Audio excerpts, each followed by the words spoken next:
Rev it up and welcome to Cars Yeah, show number 2547. Be prepared to be inspired. This is Cars Yeah, where you'll enjoy interviews with inspiring automotive enthusiasts. I'm founder Mark Green, and I've handed the keys to this car over to Ginger Baker Rust, who's a lifelong enthusiast. Ginger's here to provide you with a fuel injection of automotive inspiration. So get in, sit down, and buckle up and get ready for a fun ride here on Cars Yeah. Hello, inspiring automotive enthusiasts, and welcome to Cars Yeah.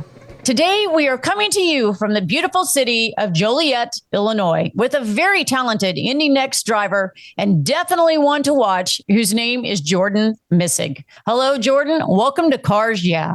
Do you have it in gear, and are you ready to release the clutch? I absolutely am, Ginger. Thank you for having me here, and can't wait to talk with you and discuss about what we're going to be having today on the show. I'm looking forward to it. Oh, that's great, Jordan. Jordan, please share something about yourself that most people may not know. When I first started racing was much later in life, I would say, compared to most young professional race car drivers. You know, they start around the ages of 5 and 11 when they first start racing. In between those ages, I was playing baseball and tennis during that time period of my life. I didn't start racing until I was 18 years old out of high school and going into college. So I was already basically the exact same age as Colton Herta was already in IndyCar when I first started racing go-karts. Yeah, and 9 short years later, I've raced in Radicals, Formula 3, Lamborghini Super Trofeo, USF Pro 2000, and now Indy NXT. So one step away from the NTT IndyCar series in a short period of 9 years. That's absolutely amazing because, as you know, in racing, they generally start 3, 4, 5 years old in karting. Right. And then, go all the way up as far as they can go. By the time that they're 18, they're already well into into professional racing. Yeah. Most kids around the time is when I started racing, they're already currently racing. Yeah. And, they're already in Formula 3 or racing in F4 at the ages of 11 and 12.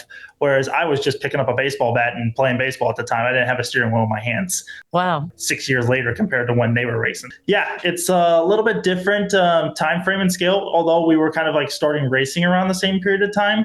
I was always behind the 8 ball, I guess you can say, and or some would call it the underdog coming into it all. So yeah, I've had to play catch up quite a bit, but no, it's been a fun process and I've enjoyed every second of it. Well, that's great. Let's talk a little bit more. Let me make a little more of an introduction for you, and then we'll talk a little bit more about how you got started. Sure. Jordan Missig, from simulator to track. Jordan's journey has been an interesting one. After making a few guest appearances in the 2024 Indy NXT by Firestone series, Jordan returned for his first full-time season with Able Motorsports in 2025. Jordan won the 2024 Radical Cup North American Series Championship, where he earned 9 wins and 16 podiums with Graham Rahal Performance and the Radical Indianapolis team. He also finished third in the Radical World Finals in Abu Dhabi.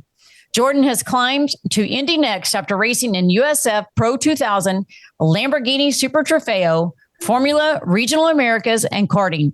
He is also an FIA ITB Silver License driver and SCCA Pro Racer. Jordan has relentlessly chased his dream of making it to the top of motorsports.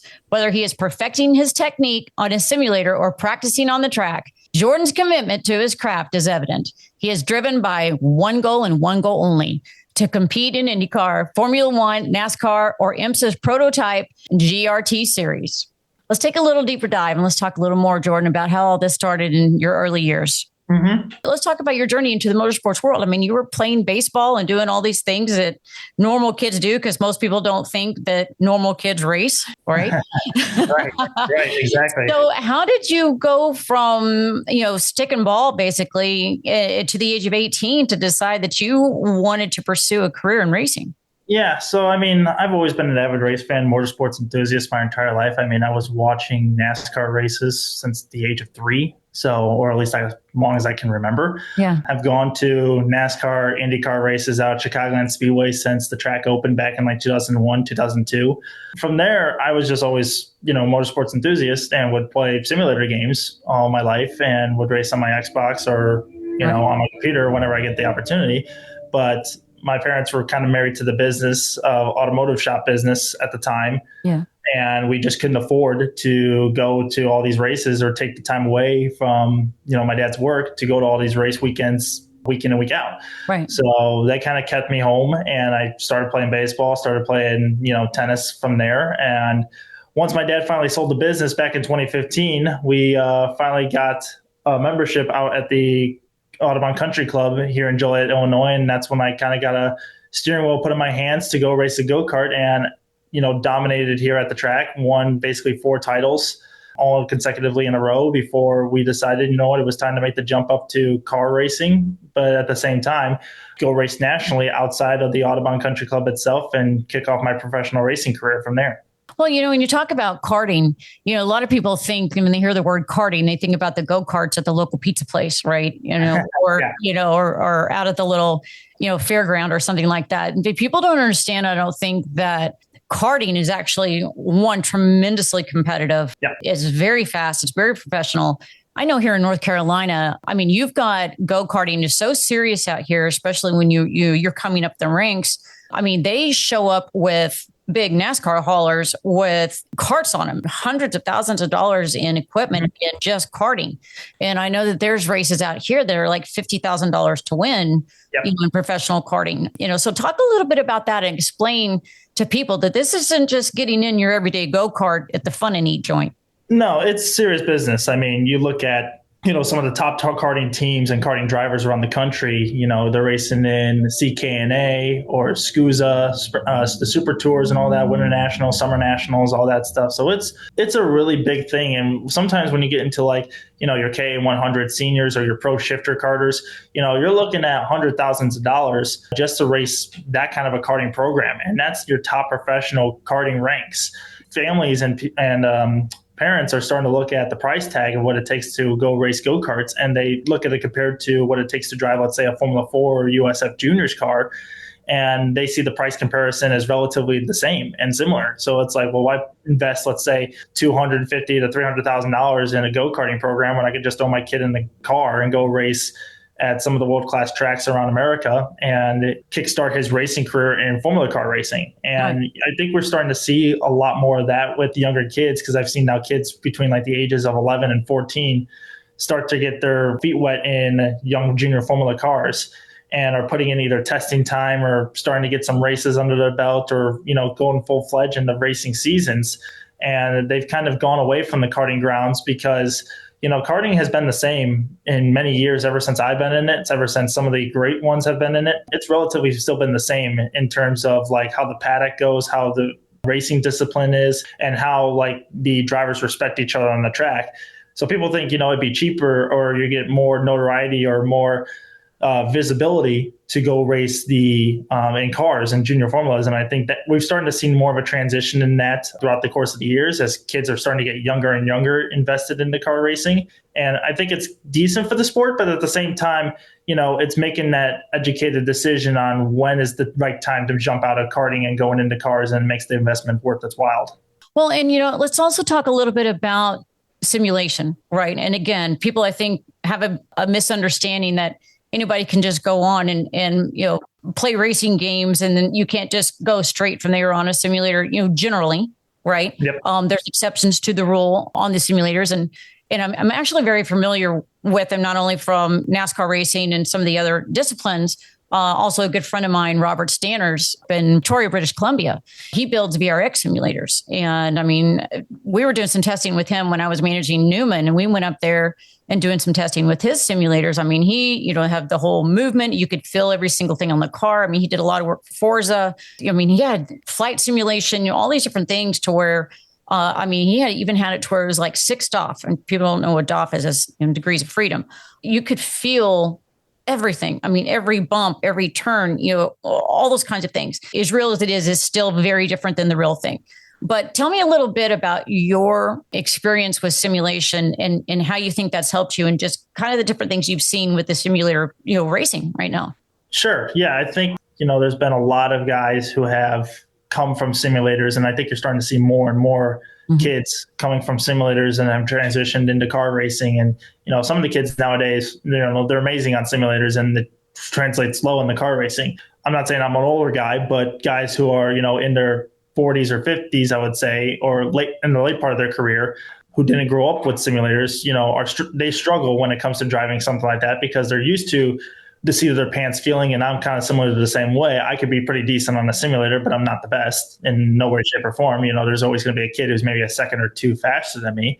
But I've used simulators as a training tool in terms of when I'm going to a track for the first time or a track I've never been to, how to judge reference points, braking points, gain a muscle memory of what it's like to turn into some corners or what it's like to come out of a corner and what the car should be expecting to do, or if there's any bumps in the road, or what are some, landmark reference points that I should be looking at coming out of a corner or used for braking markers. So little things like that have kind of helped me. And the biggest thing that they've helped me with is when I go on the track for the very first time in that first practice session, it just helps you get up to speed a little bit quicker. You're not taking that first 5 to 10 minutes of that first session to just learn the track. You kind of already know it. Right. You're just kind of reconfirming all the braking points that you've done on the simulator, making sure the muscle memory that you've done on the sim is accurate to what it's like on the actual track. And it just allows you to get up to speed a little bit quicker.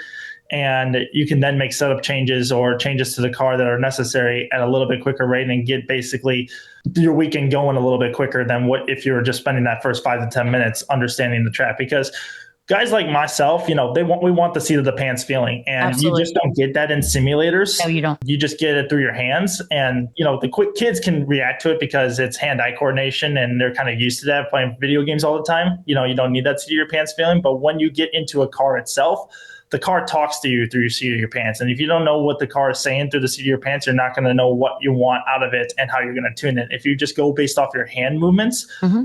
Especially in IndyCar, it's so hard because we have no power steering. It's all the force feedback from the track itself. And in a simulator, the force feedback sometimes isn't as heavy, or it can be even heavier just because of the amount of Newton meters that are being put together through the steering wheels themselves. So it's a little bit of a catch-22. Sometimes some people it works for, others it sometimes doesn't. It just depends on your preference. For me, sometimes it doesn't. But I have seen guys who have come through simulators and that's all they've done, have jumped in the cars and have been successful. And I've seen guys who have done simulators who have been racing cars for a while and they rather race the cars than drive on a simulator. Well, and I will say this, when we were up at Victoria, British Columbia at BRX Simulators, that was one of the things that he actually was able to simulate was the seat in the pants, the feel in the seat of your pants to a degree, but it's never going to, and it's never going to give you exactly.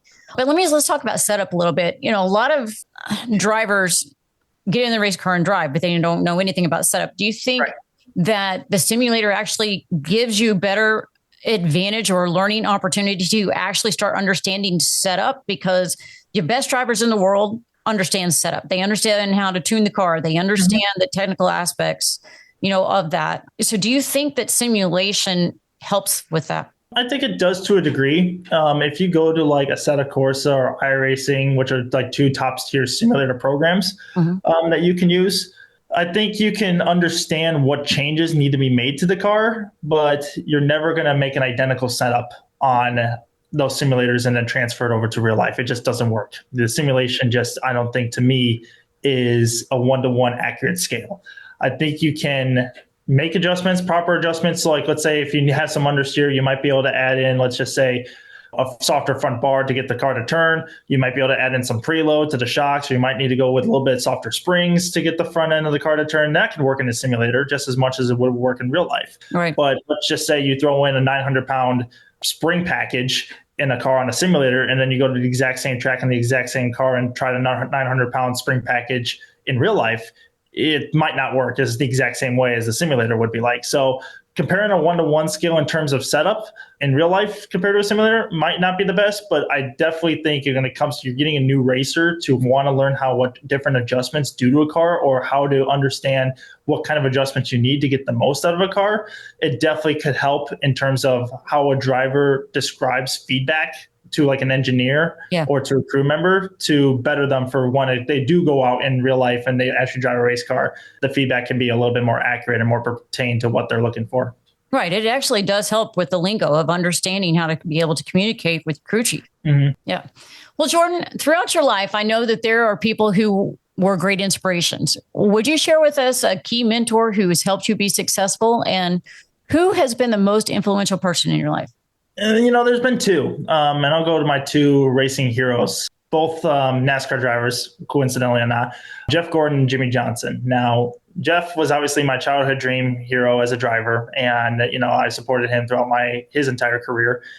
And I looked for him as like a young kid who, defied the laws of bringing a next generation group of racers into the sport of NASCAR, but also into the sport of motorsports themselves. And I think Jeff was a true outlier compared to what most people would call blue collar racers. Yeah. Jeff was just one of just straight up talent. And, everyone thought he was like a golden boy that was given everything in a sense, but realistically, he had the natural talent to go all the way and earn his way and earn his keep up through the ranks. Now, when Jeff retired, my next favorite driver would have been Jimmy Johnson. And that's why my two favorite numbers are 24 and 48 for both of their car numbers. But Jimmy, he shows just straight up masterclass. His fitness level and determination and his excellence on and off the racetrack is what I basically strive for. That is the mentality that I want as a racer, and that's the mentality of a champion if you're going to be in motorsports. So everything I try to base off my accolades, my thought process, my mindset would kind of be, what would Jimmy Johnson be thinking and what would he be doing in this situation? Now, I think for myself, I want to have a little bit mix of both, where Jimmy's definitely got a little bit of an aggressive driving style, whereas Jeff's, he's got some aggressive driving styles too, but his is also more on the conservative side. His more analytical, whereas Jimmy is definitely more strategic. Right. So you mix both of those two together and you get nothing but perfection, I believe. Yeah. Have you had a chance to watch the Earnhardt documentary, the 4-part series about Dale Earnhardt that just came out on Netflix? Because it actually shows Jeff Gordon. It talks about when Jeff Gordon came onto the scene and how him and Dale battled it out during the beginning, and how Dale Sr. was kind of on his way to the other end of his career, to where Jeff Gordon was coming in, but it talks about their relationship, and I didn't know if you had a chance to see that. I haven't been able to watch the documentary series Earnhardt yet. I saw the trailer come out and I really want to kind of see it, but I've also been traveling a lot. We were just coming back from the month of May at Indianapolis, obviously, and then we went straight to Detroit this past weekend, so I've yet a chance to watch that documentary, but it's definitely on one of my on my list of things to watch.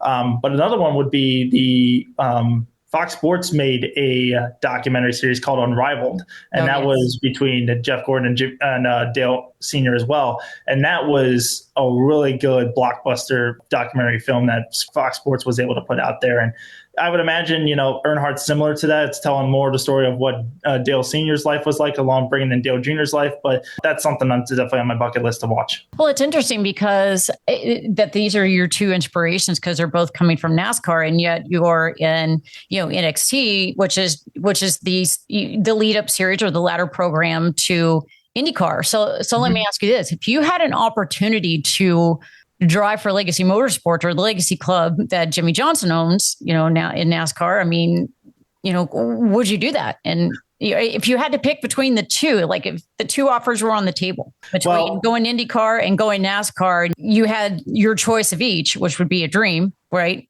What do you think you'd choose? Well, as any race car driver probably would say, and I know I'm not the only one that would say this, anything that pays for a seat, if you give me the opportunity to race, we're going to take it. So if Legacy Motorsport was to give me a contract right now, a signed deal to race, hell yeah, we're taking it. But in the case, I would say, if you had to, obviously, if you had the dream scenario of two contracts, let's just say Team Penske offers you a contract and Legacy Motor Club offers you a contract to go race.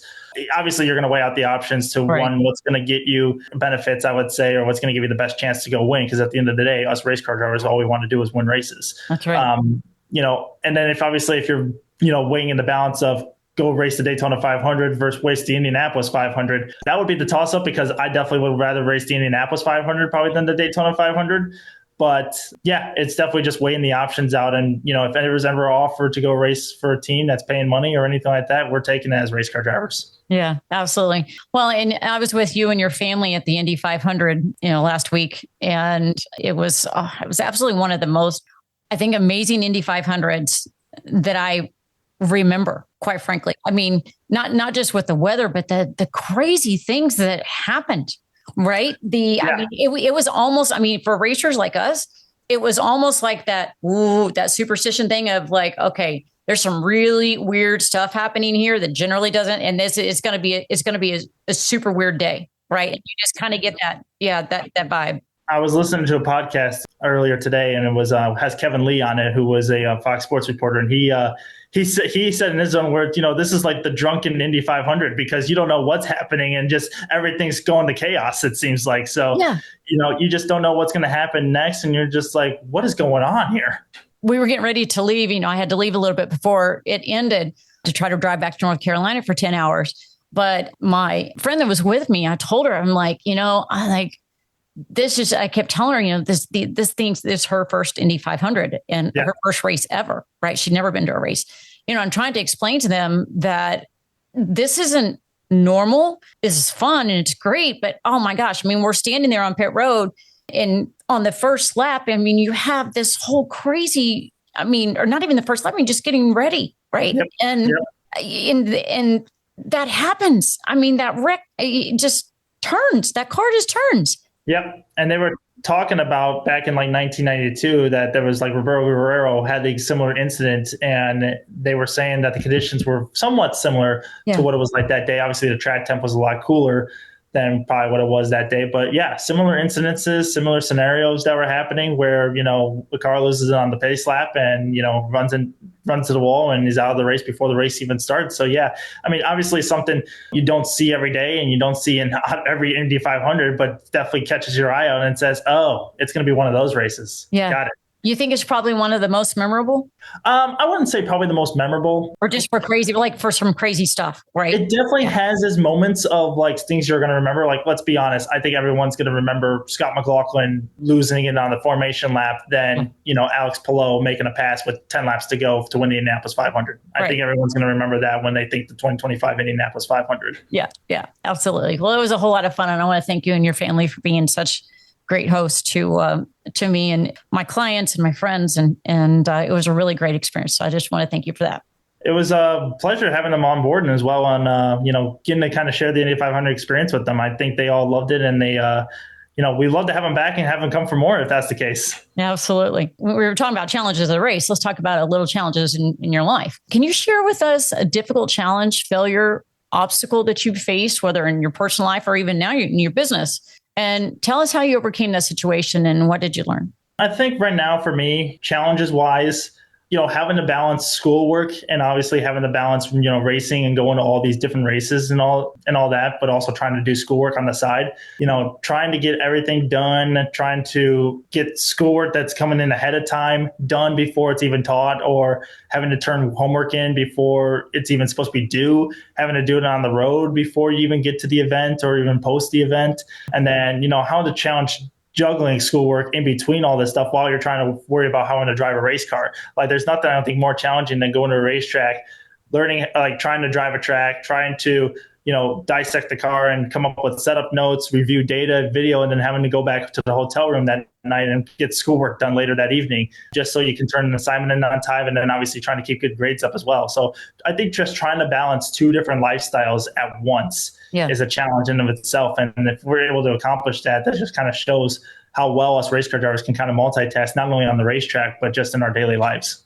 Oh, yeah. And again, another thing that a lot of people don't know is when you're coming up the racing ladder, especially when you're coming up younger, than you started, a lot of the racers actually homeschool or do, school online, or they actually have tutors that travel with them, because that is the only way that they can do school and racing at the same time. And I think most people don't know that.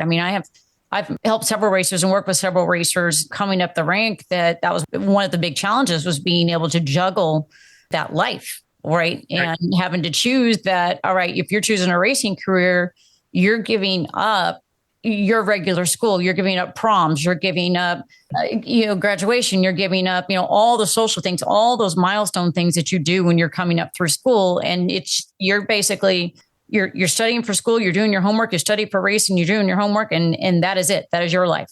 Yeah. And, you mentioned you have to miss some challenging things in life and some milestone days. I had a, friend of mine last year who was getting married, and he asked me to be one of his groomsmen, and I was, honored to be a part of it. But I told him, unfortunately, I cannot make it to your wedding because I am racing that weekend. I'm gone. And it's just something that obviously in life, we're taking a big gamble just to race cars for a living. There's only 27 cars on the grid, or 33 cars on the grid in the Indianapolis 500. And for us to try to be one out of 33 it's a big gamble, and your chances of that are pretty slim. And when you look at that and then you're telling your friend, hey, I can't make it because I got to go race and I'm trying to pursue my career in this, it's tough to do. And, luckily enough, my friends have been supportive enough to say, you know what, I'd rather have you go do that than come to my wedding and everything. And it's a great gesture that they're able to do. But, deep down inside, it's tough. It's tough to be able to do because you want to be there for him. And it's been a lifelong friend of mine. But at the same time, we have our responsibilities and we have our commitments that we signed up for, that we knew what we were getting ourselves into. Let's talk about a bucket list. You shared a few things already, but please share with us what you would still like to accomplish in the next chapter of life. Well, I mean, for me, I'd like to just kind of find a way in motorsports. Bucket list wise, would love to race, just on the oval at Indianapolis. Only the select few, the professionals get to do it, whether it's in NASCAR racing in Xfinity or the Cup Series or the Indianapolis 500 itself. That's the only ones that get to race on the rectangle oval of Indianapolis. I'd like to just do some of the marquee racing events, race in Daytona, race the Daytona 500, that is, whether it could be Le Mans as well. Any crown jewel racing moment or spectacle, that would be a huge bucket list item that I would love to have checked off my list. I know only like a select few are able to do that too, but it would be an insane achievement to be able to do that. But at the same time, whether it's getting involved on the racing side when I'm done with my career in racing, whether it's becoming team owners or having any part of racing, whether it's me being like spotter, crew chief, anything like that. I'd love to just kind of continue to be a part of motorsports because that's all I've known. That's all you breathe, you sleep, and you eat, or you dream about motorsports. Right. Yeah. Yeah. And again, I've said this many times before, people just don't understand that once you're in it, it catches a hold of you and it's your life and you have to be in it in one way or the other. It's somewhere involved because it's not just about the racing. It's about the racing community and the family. It becomes a lifestyle and it's part of your lifestyle and it's truly an addiction. And once you get a part of it, you realize you really don't know what you're getting yourself into until you're actually involved in it. And once you get into it, you're just like, oh, I didn't know it was going to be this big. This big, this much of a grind, this hard, this much of an emotional roller coaster, and all the above. Absolutely. Tell us about a truly special vehicle in your life. Share a great memory or experience you had with that vehicle. Okay. This is a pretty easy one actually for me. And we actually still have possession of this today. My grandfather bought a 1963 Corvette split window that was original paint, original owner that my grandfather had. And we later had it restored by Hendrick Performance, great people down at Hendrick Motorsports in Charlotte, North Carolina. And when we took the delivery of that back again, my grandfather, my dad, and then myself, we got to drive that around our Audubon track. And that was cool because we had all three generations of the family basically drive that one car. And then later after that, my grandfather turned the keys over to my dad. So my dad now has ownership of it. And my dad traded that in for a 2017 Corvette Grand Sport that now my grandfather still owns. But now my dad has possession of that car. And the thing about us is that we want to keep the legacy going to where that car is restored, to where eventually down the line, my dad's going to be able to turn the keys over to me. And then if I have a son in my life, I'd love to turn the keys over to him. So it's kind of like a family generational car that we kind of just keep treasured in our family. Oh, that's a great treasure. That's a great treasure. Never let go of that. Never let go of that car. We're going to try not to. That's our prized possession in our garage. I was going to say that. Yeah, that's that down. You can live in a cardboard box, but you save that car, right? Exactly. All right. Well, let's talk about if you were a car. If you were a car, this is our little game of car psychology. What would you be? And more importantly, why? Manifested as this vehicle? This is an interesting one because I'm tied between two cars. And I don't know if I want to say an Acura NSX because of how light and nimble it could be. Not saying I'm a light person or anything like that, but I'm very athletic and very nimble as a person. I would say, what's the word I want to use? I have really good agility, I guess you could say, or agility, one of the two. But like that's what an Acura NSX has. It's very nimble in the front end, and the car is very light, and it's sporty looking too. That's kind of what I look as well. Right. However, I would also go along the line of saying a Chevy Camaro because it's a very, muscle car, high horsepower, very strong built car. And I would say that's kind of similar to myself as well too. The same thing as well as it could be lack a little bit in ability as well too, but it gets its strengths and power and muscle, I would say. So that's what I would say I would also fall in line too. I can understand that because I set my land speed record in a 2020 Yenko Camaro. Oh, yeah. That's a good one. So, yeah, it's a good one. 1,100 horsepower. Oh, it was awesome. So yeah, I would agree with you on that one. Let's take the ultimate drive. I'm writing a blank check for the ultimate drive with no limitations. Now have fun with this question. If I could wave a magic wand and arrange for you to go on the ultimate drive, what vehicle would you be in and whom would it be with? Ooh, this is a good one. This is an interesting one because I can either go very classic with my car selection or I can go very futuristic modern. Yeah. Which there are two cars I can pick. If I wanted to, I can go with Adrian Newey's concept car, which Max Verstappen is probably the only one who's actually driven that car, or an Aston Martin Valkyrie. Ooh. Now, that one is like a 3.5 or close to a $4 million car. And that thing does like 220 miles an hour or even 240 by itself as like a land speed. If I had to pick anybody to do it with, I'd probably say, we'll go with legends. Why not go with like a Lewis Hamilton or Max Verstappen, I would say. Because those are two guys that would be similar aggressive driving styles, and I feel like we'd have a fun time. And, obviously, we're all going to hit the loud pedal and want to find out how fast we can go and how fast can we take a corner and everything. But I feel like we'd be pretty close and be very competitive with one another, with each other. So, I always love a little bit of friendly competition. That's why we're in motorsports, and that's why I'm a part of the situation I'm in. I was going to ask you, who would be driving? I don't know. Whoever has the steering wheel in its hands, because we'd definitely be fighting for it. Probably. What would you want to talk about with these drivers, with these legends? I mean, if you could ask them a question or two, or just any particular, conversation, what would it be? Obviously, for me, still trying to find my way in motorsports. Obviously, what do you need to work on, or how do you get to where you are in that sense? And a lot of them would always say winning races, results, and everything. But I'd also even go to along the lines of, where do you want to see your career end, and where do you want to make your legacy in that sense? Because every motorsports driver wants to have a career and a legacy that's left behind, and how do you want to be remembered in that sense? So what do you want to be remembered for, I guess, would be my question. And is that something you thought of a long time ago, or did you think of that when you got into the sport? The question is, what do you want to be remembered for? That's a good way to look at it.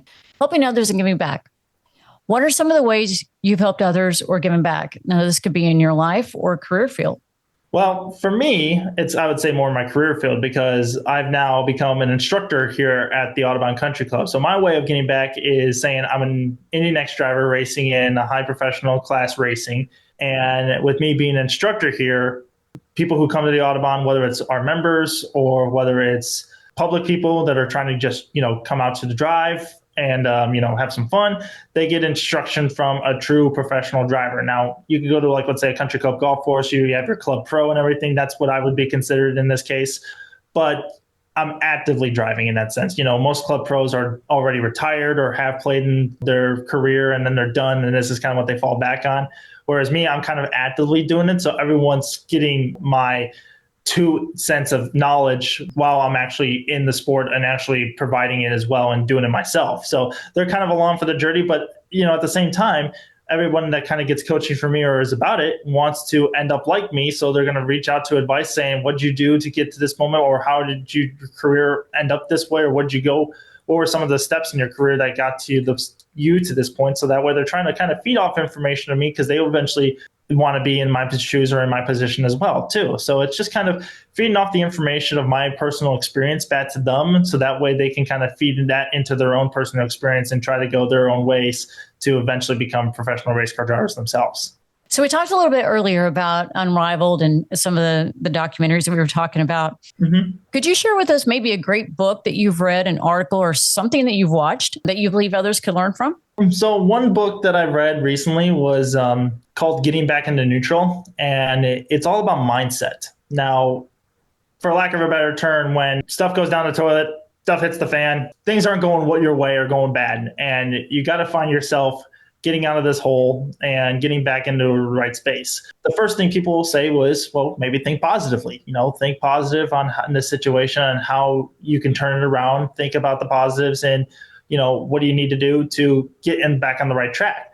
Well, sometimes you may have to think a little bit more analytically And this is what this book is all about, is telling you about a neutral mindset of maybe looking at things from a third party perspective or a third person perspective of what would you be if you said take yourself out of the situation and look at it from a more of a neutral perspective on how you would analyze things and how you would approach things. I guarantee you would have a totally different mindset on how you would approach things rather than being in the moment trying to think positively to change things. If you think neutrally about it, you're going to be thinking about it from a totally different mindset and perspective. And 9 times out of 10, if you think about it neutrally, you're going to be right about it because you have time to process, you have time to think, and you have time to analyze everything, all scenarios and everything going into that situation rather than just thinking positively and neutrally. Because if you just think positively about a situation, you're really just putting a Band-Aid over it and just kind of stopping the bleeding of everything, and you're not making any ground. Whereas if you think neutrally about some things, you have the option to turn things around, to think things subjectively and look at it from a different perspective, to then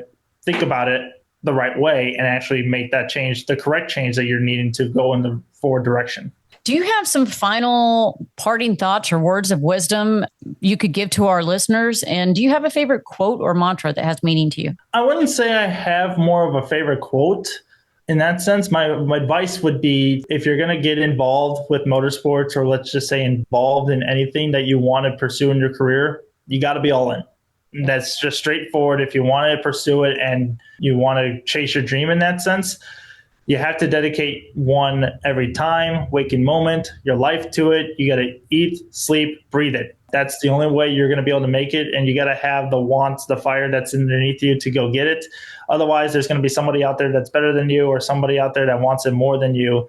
And in this day and age of, very competitive athletes or a competitive environment, the one who wants it the most is the one who's going to get it. So I always just say, be a part of it, be invested 100% into it. Don't have any regrets in part of it, and, go about your day thinking about it every second of the way.